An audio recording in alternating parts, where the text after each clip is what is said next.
Hey everyone, and welcome to the second part of this outdoor instructor chat with Ben Yates from Summit and Beyond. He's a UK-based mountain leader, and we covered lots of different information. So yes, there is a first part. Make sure to check that out first if you haven't already. We talked about things like flora and fauna, what's the difference between a good mountain leader and a great mountain leader, and how he got into the industry as an outdoor instructor. So there's loads of useful information, which is why I split things up into the two parts, because I didn't want people to miss out on all that useful information. So this is the second part. Enjoy it. It's the quick fire-ish questions. Enjoy.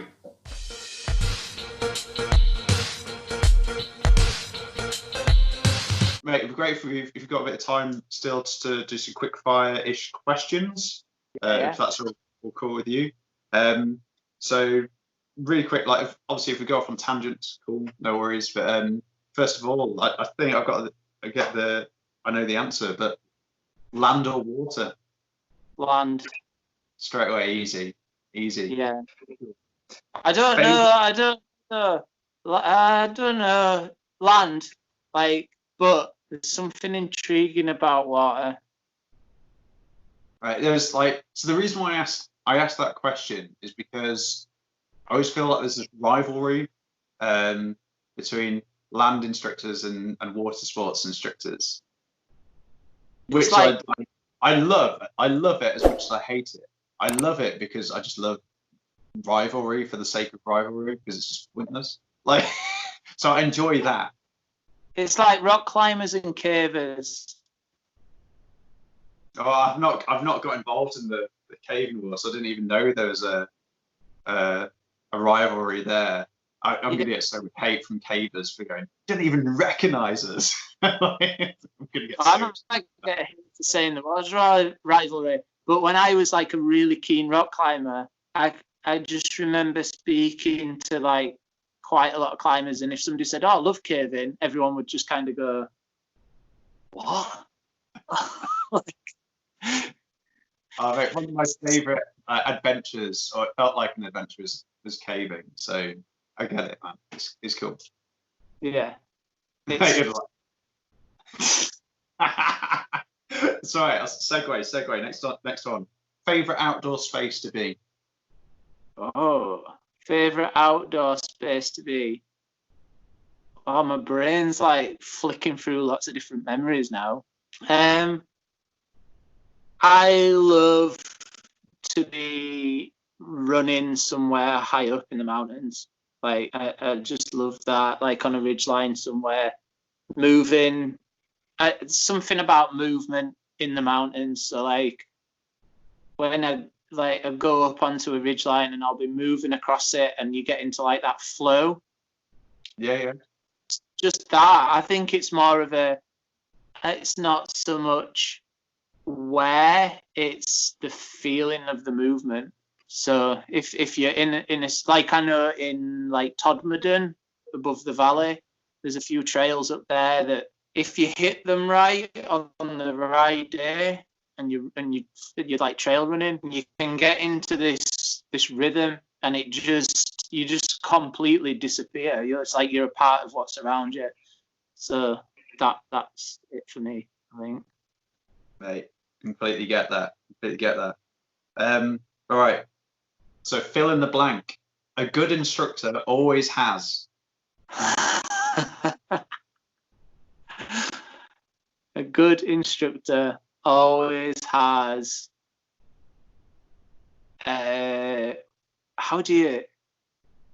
One of those games, like a time filling game.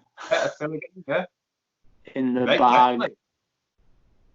Mate, definitely. Having those is just, oh mate, it can be a game changer. It can be an absolute game changer, can't they? I tell you one that I learned off you that I've now taught my daughter. I'm so worried. I'm so worried. Go on. It goes like this. I saw a bird. Yes, I saw a bird song. I'm not going to sing, mate. Oh. Mate, not on the thing. But mate, I was having I did a video recently on on Should Outdoor Instructors Sing? Yeah, I saw that.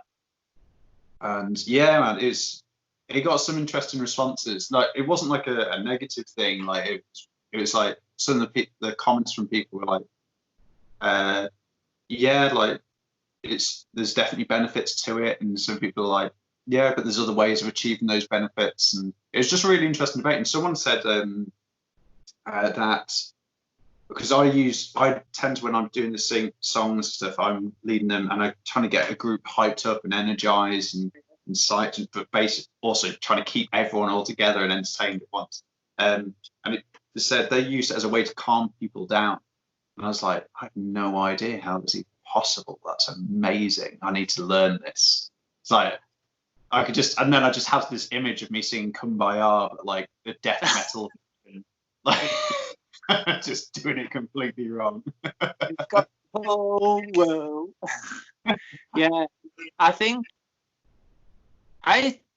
my take on that is we're a pack animal. We're a tribal animal.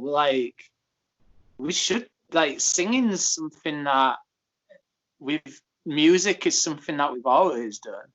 So if you got a group of kids and you start singing and they get involved, you're creating unity, which makes sense. Yeah. So that's the bottom line for me. If you're making them work as a team, then it's working. Yeah, man, definitely. Cool. Favorite piece of gear? Favorite piece. All the horrible outdoor questions coming out. Favorite piece of gear.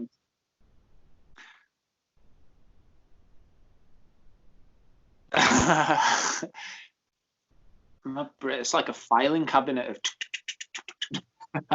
So is it outdoors gear? I guess it doesn't have to be. It opens your interpretation. I think that's what I had in mind. But like, yeah, dude, take it however you want. So I think I am. I've over the last couple of years, I've been really focused on running. I've always loved my running, but more so over the last few years. And so I think I'm always analysing footwear, and I'm always sort of trying to change my mind a lot, but I'm slowly sort of narrowing that, I don't know, that scope of what footwear should look like when you're out in the fells. So for me, favourite piece of gear has to be the shoes that I wear and the socks that I wear, because without your feet, then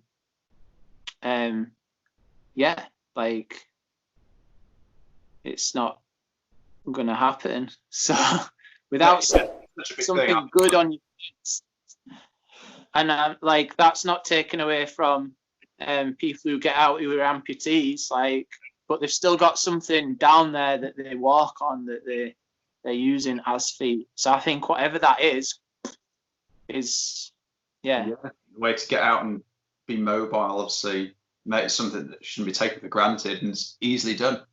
Done. So I'll show you my favorite footwear at the moment. Go on. I did something silly. I'm gonna confess. Hang on. Oh, that was an old man getting up. That, wasn't it? Yeah, you made an old man noise getting up as well. What the heck? Oh, Niall. Ooh.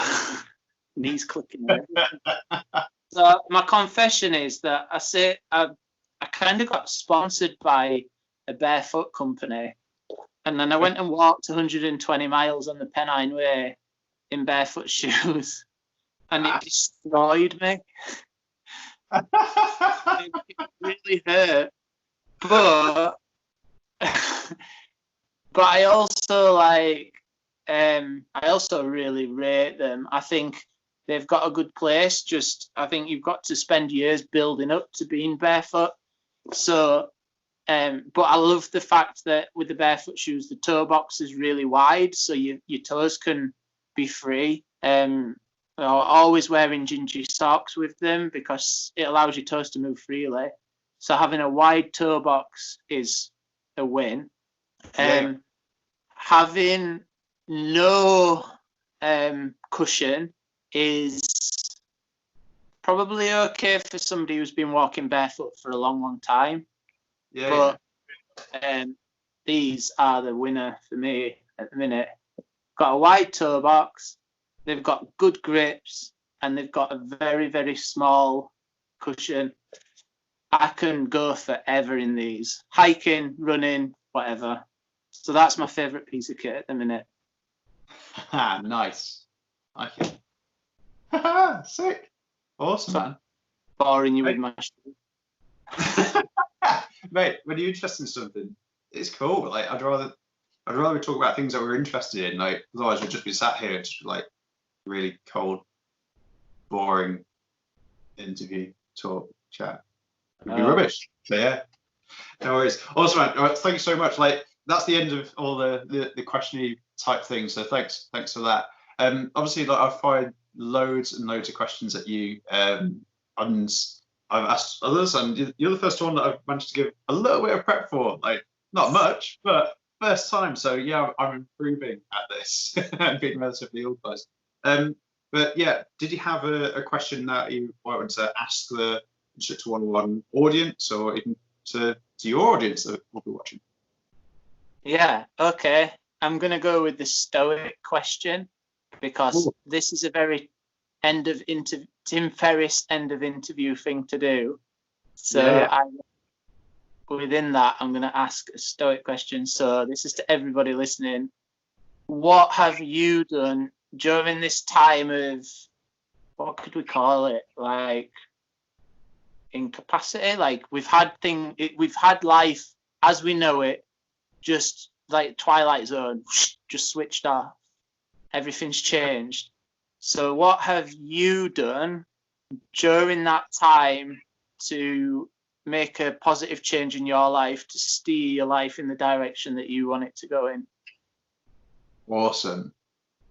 Such a good question. Hit us up in the comments below. Let us know what your answer is. Yeah, in the comments. Yeah, definitely, man. Like I really hope that people take the time to respond to that one. I'd be really interested to hear what people have been up to, because I've seen a few different bits. Like it'd just be really interesting. Like I'm just fascinated by that sort of thing. I'm sure some people will be like, boom, I really want to answer that question, and then some people will just go, maybe. maybe, who knows. Well, Ben, thank you so much for like taking the time to do this interview, and I really appreciate it. I've loved it. I feel like I could just keep chatting to you forever, but like should probably stop filming it at some point, otherwise we'll never sleep.